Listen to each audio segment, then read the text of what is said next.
নমস্কাৰ নম্ৰতা বৰা ইউটিউব চেনেলটোলৈ পুনৰবাৰ মই নম্ৰতে আপোনালোক সকলোকে স্বাগতম জনাইছোঁ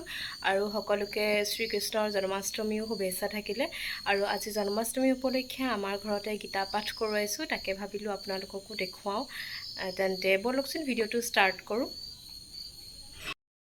ৰেডি কৰিছোঁ প্ৰসাদ মগু আৰু বুট তাৰ পাছত আমাৰ এয়া নবৌ আহিলে আৰু মই চাহৰ কাৰণে ইডলি বনাইছিলোঁ ইডলিবিলাক তেওঁ এয়া এৰুৱাই আছে আৰু লগতে মই ইফালে পনীৰো কাটি থৈছিলোঁ পনীৰ বনাবৰ কাৰণে হিন্দু পঞ্জিকাৰ মতে ভাদ মাহৰ কৃষ্ণপক্ষৰ অষ্টম তিথিত জন্মাষ্টমী পতা হয় ভগৱান বিষ্ণুৰ অষ্টম অৱতাৰ শ্ৰীকৃষ্ণৰ জন্ম উৎসৱ আৰু এই জন্মাষ্টমী প্ৰতি বছৰে আমাৰ ঘৰত আমি এনেদৰে পালন কৰোঁ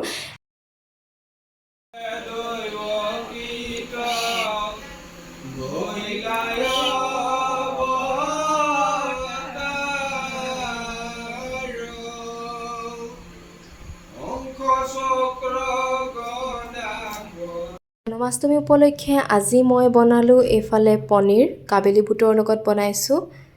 তাৰ পাছত এয়া মই লুচি বেলি আছোঁ বৰ বেছি ডাঙৰকৈ আমি পতা নাই মাত্ৰ 3জন ভকত মাতি আনি আমি এই ঘৰতে এয়া নিয়ম কৰিছোঁ এফালে লুচি বেলি প্ৰায় হ'লগৈ আৰু তাৰ পাছত এয়া নবৌয়ে লুচি ভাজি আছে তেলত জন্মাষ্টমী বুলি ক'লে লুচি ভাজি খায়েই ভাল লাগে আৰু প্ৰতি বছৰ এনেকৈয়ে খোৱা হয় আৰু এইফালে মই বনালোঁ মটৰ ঘুগুনি আৰু এয়া লুচি ভাজি বনাই আমাৰ হ'লেই আৰু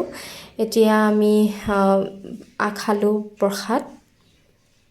আৰু এইফালে প্ৰথমে ভকতসকলক দিয়া হৈছে খাবলৈ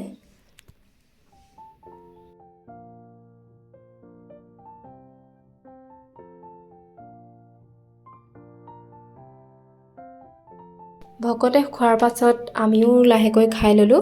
জন্মাষ্টমীৰ পবিত্ৰখনত আশা কৰিছোঁ যে শ্ৰীকৃষ্ণৰ ঐশ্বৰিক কৃপা সদায় সকলোৰে ওপৰত বৰ্তি থাকক আৰু শেষত পুনৰবাৰ সকলোকে জন্মাষ্টমীৰ শুভেচ্ছা থাকিল আৰু ভিডিঅ'টো চাই যদি ভাল পালে লাইক কমেণ্ট আৰু শ্বেয়াৰ কৰি দিব আৰু চেনেলটো ছাবস্ক্ৰাইব কৰি দিব পুনৰ এটা ভিডিঅ'ৰ লগত আকৌ লগ পাম আজিলৈ আহিছোঁ সকলো ভালে থাকক